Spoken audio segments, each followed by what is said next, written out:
This channel does not promote any violent, harmful, or illegal activities. All content provided by this channel is meant for an educational purpose only.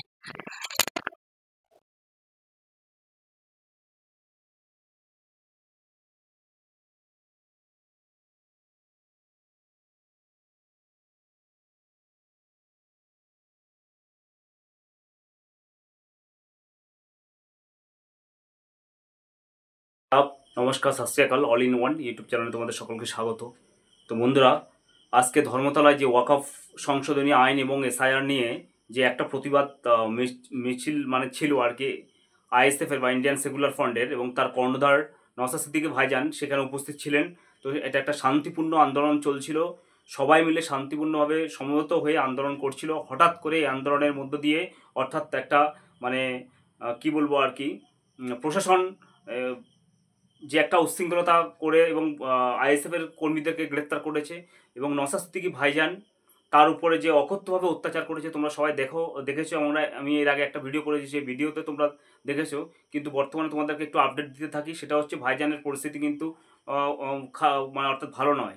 ভাইজানের তার বুকে আঘাত করা হয় এবং তাকে যেভাবে হ্যাকেল করা হয়, টেনে হিস্ট্রে গাড়িতে তোলা হয়, সেই ভিডিওটা তোমরা দেখেছো এবং এখনও দেখতে পাচ্ছ। তার ফলে তিনি অসুস্থ হয়ে পড়েন এবং তার অসুস্থতার যে সমস্ত ছবিগুলো বন্ধুরা আমাদের কাছে আসছে সেগুলো তোমাদেরকে দেখাচ্ছি। তিনি গুরুতর অসুস্থ হয়ে পড়েছেন এবং এক কর্মীর কোলে তিনি শুয়ে পড়েছেন অলরেডি, কারণ তার বুকে আঘাত রয়েছে। সিটি এক্সরে করা হয়েছে এবং সেই এক্সরের ফলে রিপোর্ট না আসা পর্যন্ত এখনও কোনো কিছু বলা যাচ্ছে না কি হয়েছে। এক্সরে করা হোক, তারপরে ফাইনাল ডাক্তাররা এবং বলবে কি হয়েছে না হয়েছে বন্ধুরা। তো দেখো, আজকে অন্য দলের বা অন্য কিছুর ক্ষেত্রে কোনো কিছু হলে তার প্রতি একটা সহানুভূতি বা কেমন সবাই ঝাঁপিয়ে পড়ে। তো সেক্ষেত্রে আজকে যে একমাত্র সংখ্যালঘুদের মুখ নওশাদ সিদ্দিকী ভাইজান, তিনি এবং এই যে সংখ্যালঘুদের যে মসজিদ থেকে শুরু করে তারপরে হচ্ছে কবরস্থান থেকে শুরু করে মাদ্রাসা থেকে শুরু করে সমস্ত জায়গা জমি যায় কিছু আর কি, যে একটা ওয়াকফ বিলের নামে সমস্ত কিছু হচ্ছে, সেটা নিয়ে একটা আন্দোলন করেছিলেন। সেই আন্দোলনটা কিন্তু পশ্চিমবাংলায় করা যাবে না বন্ধুরা। মুর্শিদাবাদে কি বলেছে তোমরা সকলে জানো, যে এই রাজ্যের প্রশাসনিক প্রধান যিনি বলেছেন যে এই আন্দোলন করলে তার থেকে খারাপ কেউ হতে হবে না। আমার মনে হচ্ছে সেটাই ফলপ্রসূ করা হচ্ছে। তো তোমরা বুঝতে পারছো এই পরিস্থিতি কোন দিকে যাচ্ছে। এবং একটা গণতান্ত্রিক দেশে, গণতান্ত্রিক পরিস্থিতিতে সবার আন্দোলন করার অধিকার রয়েছে। আর্টিকেল 19 অনুযায়ী যে আমাদের ফান্ডামেন্টাল রাইটসের মধ্যে যে ছখানা অধিকার রয়েছে সেটা সকলেরই রয়েছে। তো সেক্ষেত্রে সেটা শুধুমাত্র যেখানে প্রশাসন যারা রয়েছে তারা, অর্থাৎ যারা ক্ষমতায় থাকবে তারা সব কিছু করতে পারবে, হ্যাঁ, অথবা তারা যে অন্যায় রয়েছে সে অন্যায়কেও কোনো কিছু কি বলবো, অন্যায় করে যাবে, তার প্রতিবাদ করা যাবে না, এটা তো কোনোদিন হতে পারে না বন্ধুরা। এই আন্দোলন আমি মনে করি যে যা পরিস্থিতি রয়েছে সেক্ষেত্রে আজকে যে ভাইজানের যে পরিস্থিতি, তার জন্য এই পরিস্থিতি একমাত্র একটা পীরজাদা পীরের অলাদ যে সংখ্যালঘুর হয়ে কথা বলতে চাইছে এবং অত্যাচারিত পীড়িত দলিত এবং এসসি ওবিসি তাদের হয়ে কথা বলতে চাইছে, তার উপরে এইভাবে অত্যাচার বন্ধুরা। সেই অত্যাচার, এবং আমি সাধারণত মানুষের, আমাদের নিরপেক্ষ মিডিয়া হিসেবে সাধারণত মানুষের কাছে তুলে ধরা এটা হচ্ছে আমাদের কর্তব্য। তো আমরা তুলে ধরেছি বন্ধুরা। এইবার সাধারণত যারা মানুষ রয়েছেন তারা এবার বিচার বিবেচনা করবেন যে এইভাবে অত্যাচারিত হয়ে থাকবেন, বা আপনাদের যেই ওয়াকফ আন্দোলন সেটাকে এখানে দমিয়ে দেওয়া হচ্ছে বা এটা করতে দেওয়া হচ্ছে না।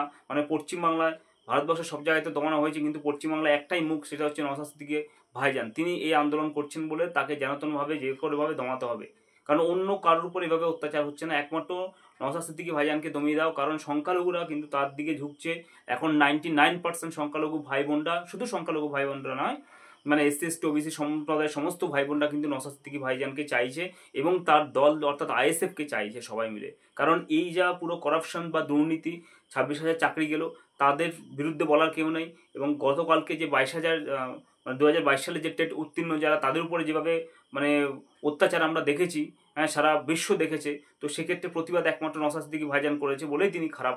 তাই জন্য এই প্রতিবাদের মুখ কখনো কি থেমে থাকবে? থেমে থাকবে না বন্ধুরা। দেখো, একটা জিনিস বলি, প্রতিবাদ হয়ে এসছে সমস্ত কিছু ক্ষেত্রে, প্রতিবাদ হবেই, কারণ সত্যকে কখনো চাপা দেওয়া যায় না। আজকে হোক, কালকে হোক, টুডে হোক, টুমরোকে। কারণ ব্রিটিশরা 200 বছর রাজত্ব করেছিল আমাদের এখানে, তারাও চলে যেতে হয়েছে। এর আগে এখানে 34 বছর সিপিএম ছিল, তাদেরকেও চলে যেতে হয়েছে। তো এরা 15 বছর রয়েছে।